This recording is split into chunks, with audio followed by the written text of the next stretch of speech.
we had a patch that didn't get sanded. There were scratch marks. There was, an edge that the paint wasn't perfect on. To think of the thousands of man hours into this room, and we tripped up at the last second when it's like, here's the finished product. It's like, well, you missed that, this, and this, and that. What's up, guys? It is Coffee Break number 27, and we have a little giveaway to do. So I got to pick a name out. You know what? I'm going to wait to the end on that. Today I want to talk about setting expectations. And, this is something in understanding expectations and being willing to adapt to those expectations. So I'm going to talk about one of our current projects. We're in this phase of essentially setting the stage.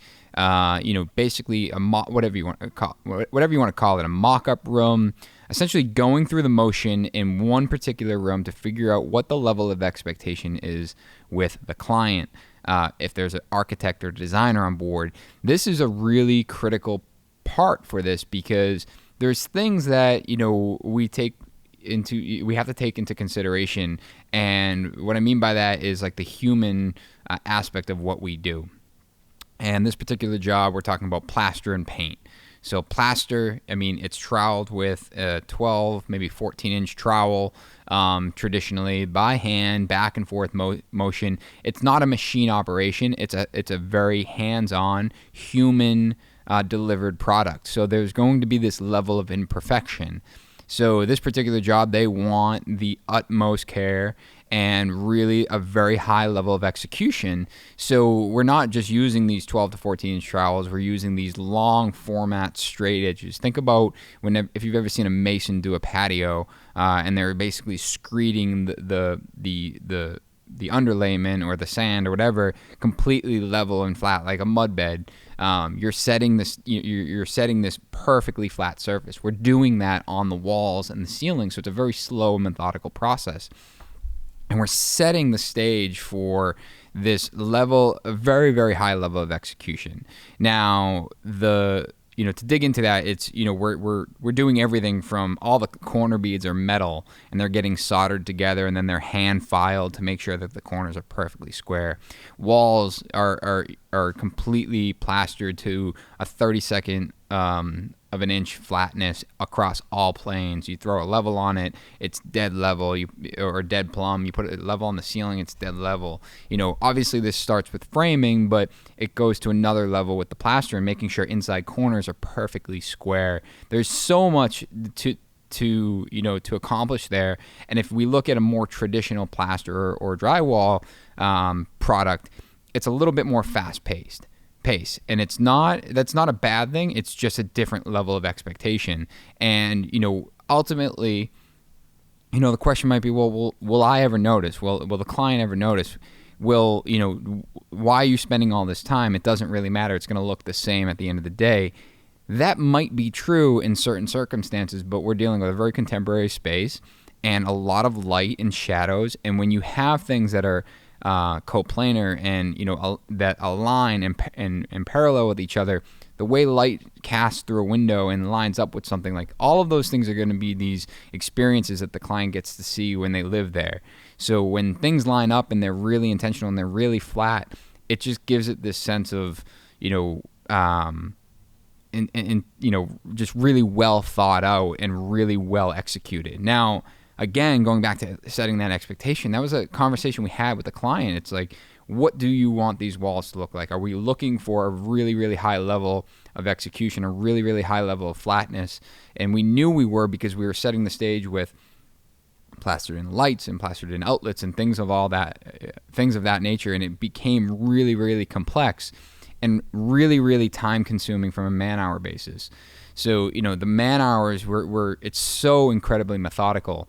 Every recessed light is being adjusted to make sure that it's coplanar to the outside corner bead across the room. So when they screed that ceiling, everything is flat. You're not feathering these lights out. It's dead flat. You're setting that hard edge, the trim around the light, the trim around the true fig, the corner bead, the access panel trim, like everything is being set so it's dead flat. Now, the interesting part of this is that when it's plastered, and even when it's painted, but you're at such a high level of detail and execution that I believe that the smaller mistakes, whether it's whatever the case may be, whether it's a imperfect wall flatness or a scratch or a place that needs touch up, is almost magnified because everything is so perfect around it that these smaller details are magnified. It's the one thing you hone in on, which, to be honest, it's just the way it is. It's like if you look at a really high-end car, like that one scratch that's on the quarter panel is going to be way more noticeable than if it's your everyday driver and it's the car that you drive into the city and gets dinged up. It's just you're setting the stage with something that is supposed to be perfect. Now, this works. Oftentimes, you might feel like you're swimming against the current here because you're trying to move the project forward, but you're getting tripped up with these little details. And it's very true. It's a conversation we've had with our client. It's a conversation we've had internally where it's like, man, it's just not there yet. It's just not there yet. It's just not there yet. And it's because we're trying to accomplish something, again, that is delivered by humans to a level of perfection that is, very, very hard to achieve just because of the sheer amount of time and, again, the human aspect to it. And not just one human, but multiple humans are involved in this. Framing, plastering, hanging the board, screeding, like painting, priming, all of these things. There's so many people involved. Now, going back to that expectation, it was clear. The client was very clear with that expectation that that's what they were expecting out of it, and we needed to deliver upon it. So we got to paint. We primed. We spent. We went in there saying we have to give our best, and we didn't deliver our best. There were these minor mistakes that were missed. Looking back, we said that we should have done an internal audit or internal review prior to reviewing it with the client. We didn't, and we had the client come in right after we pulled floor protection, and there were these silly like elementary mistakes that were missed. And again, you're looking at a room that looks absolutely dynamite. The paint just looks incredible. The plaster looks incredible. The plaster is dead nuts flat with the baseboard, the inside corners. You can throw a 6-foot square on that thing. It's dead square. But we had a patch that didn't get sanded. There were scratch marks. There was, an edge that the paint wasn't perfect on. And it's like, man, to think of the probably thousands of man hours into this room, and we tripped up at the last second when it's like, here's the finished product. It's like, well, you missed that, this, and this, and that. And it's easy to kind of go into this defensive mode where it's like, but look at how great the room is. Like, don't, like, you're giving me so much flack. Like, this is so good. I feel like it's really easy to go into to defense with that. And, and part of me believes that I probably did when I first had that conversation, but realizing that, no, this was very clear. Like, the client was very specific in setting this expectation up front. And, it was our job to achieve that. And, rather than saying, well, you're only focusing on the negative, look at all the good stuff and don't ignore the negative. It's like, they can't ignore the negative. Everything is magnified when everything is so great. And then there's just a scratch on the wall. It's like, of course, they're only going to look at that. And that's elementary. We should have caught that, and we should have fixed it right off the bat.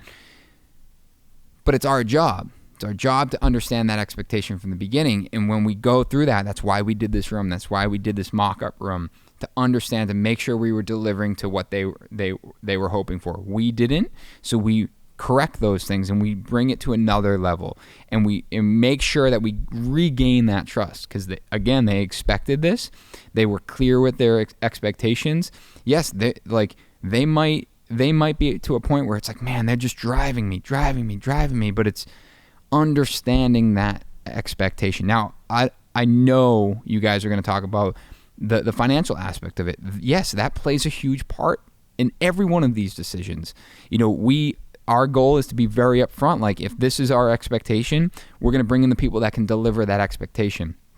Maybe we do a test room just like we tested this room and make sure it's delivering at that. And then when we do that and we understand the cost behind it, we explain that cost. And if the cost works financially, we go for it. If it doesn't, we need to scale back. But it's a two-way street here. It's the give and take of here's your expectation, here's what it costs. If we're good, we roll. If we need to scale back on cost, then we have to scale back our expectation. Now there's, there again, not speaking to the elementary, scratch in the wall and stuff like that was missed, but it's just, if we're spending less time on something, and spending less quality man hours, meaning these guys, these are guys that can deliver at a really high level, lead guys, supervisor role, whatever, at a very high level, they're just going to spend less time on that task, thus scaling the financial side of it back.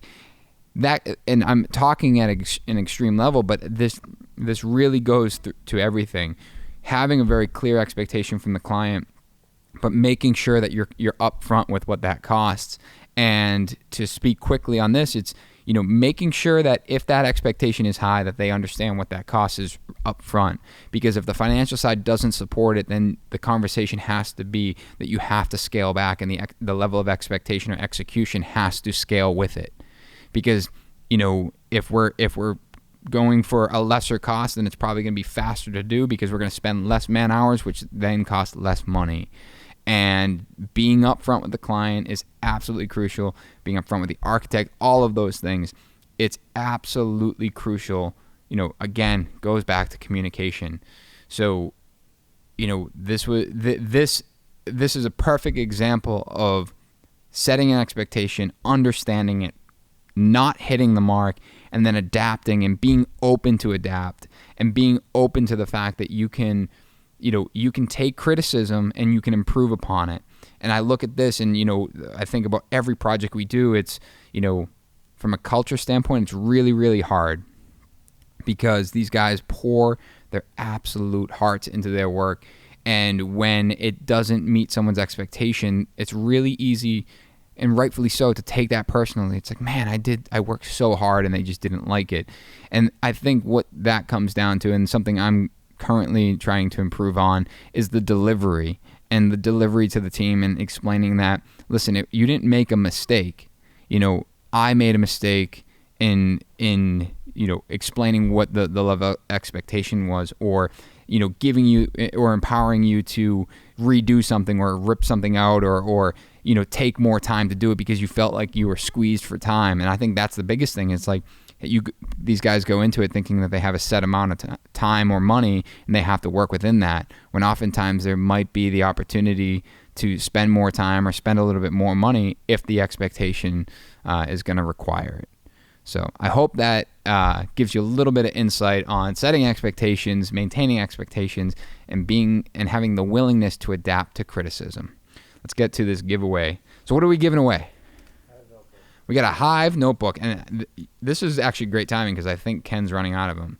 HiveNotebook.com. If you guys don't know, Ken, our millwork director here, came up with a badass notebook for anyone in the trades, anyone really. It's made out of stone paper, so it's waterproof, tear-proof, all the vegan leather. It's got a pen holder, bookmark, all the shebang. And he's got more coming, but he doesn't think they're going to make the holidays. So if you want one, you better order one, unless you are Conrad Jones. You are the lucky winner of a Hive notebook. Shoot NSB at NSB Video, a DM on Instagram. We'll get your contact. We'll ship it out to you guys.